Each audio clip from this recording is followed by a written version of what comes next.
Anda kembali menyaksikan Kompas Petang. Saudara penerima SP3 kasus jasa Jokowi Egy Sujana minta proses hukum pelaporannya ke Polda Metro Jaya terhadap Roy Suryo tetap berjalan.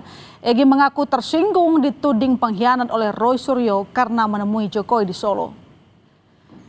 Ditemui di Barreskrim Polri Rabu siang, Egy Sujana menyinggung kembali soal laporannya ke Polda Metro Jaya terkait dugaan fitnah dan pencemaran nama baik oleh Roy Suryo.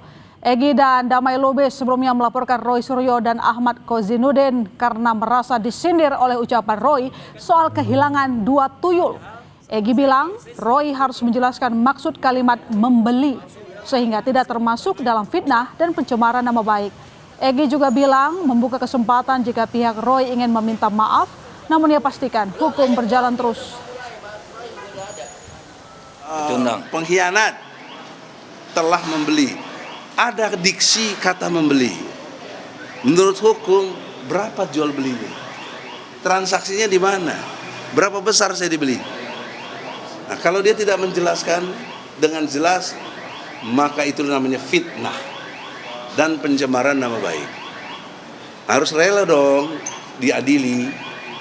Jangan nggak rela, jangan pakai jelasin maksudnya. Hukum tidak ada maksudnya. Hukum itu exactly apa yang tertulis, dan hukum adalah produk dari moral bangsa kita.